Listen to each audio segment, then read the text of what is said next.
Hej, vi vil gerne præsentere vores idé til HBQ-netværket, og vi tog som udgangspunkt at aktivere de eksisterende medlemmer, og vi snakkede med nogle af dem, og det havde to ting fælles. De havde en masse ros for netværket og deres arbejde, men de har også en fælles ting, at de mangler tid. De har meget travlt i deres liv.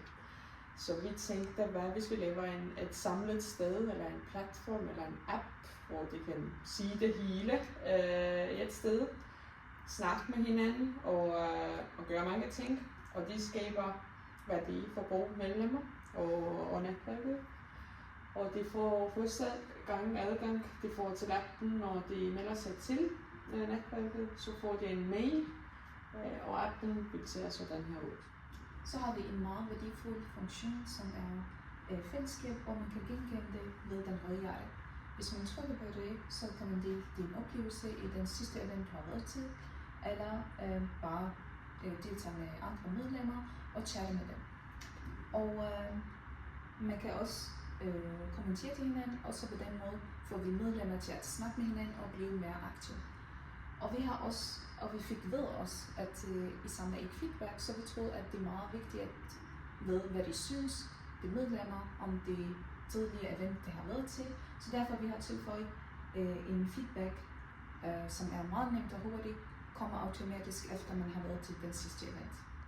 Her kan du tilmelde dig de næste event, hvor man kan holde sig opdateret på de næste kampe og arrangementer fra netværket. Og der kan man så tilmelde sig alle arrangementerne og kampe, det ser samme sted, så det hele er samlet. Så har vi også inddraget den anden gruppes bodyløsning, hvor man kan invitere allerede eksisterende medlemmer med til arrangementerne.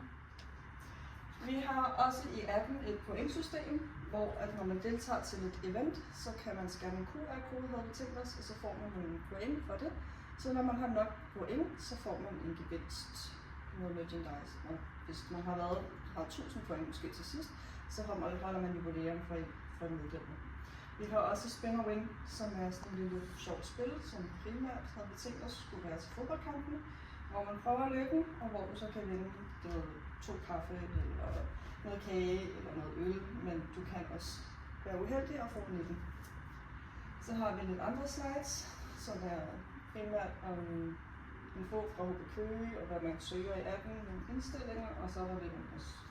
Så har vi HBQ, hvor vi har lavet et lille budgetudkast for appen, som primært skal ses som en investering.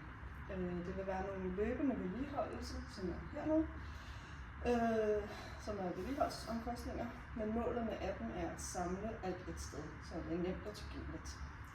Så medlemmerne, som har travle hverdage, hurtigt kan finde det, de har brug for. Vi har 2 alternativer, som er det billige, og så er det lidt dyre.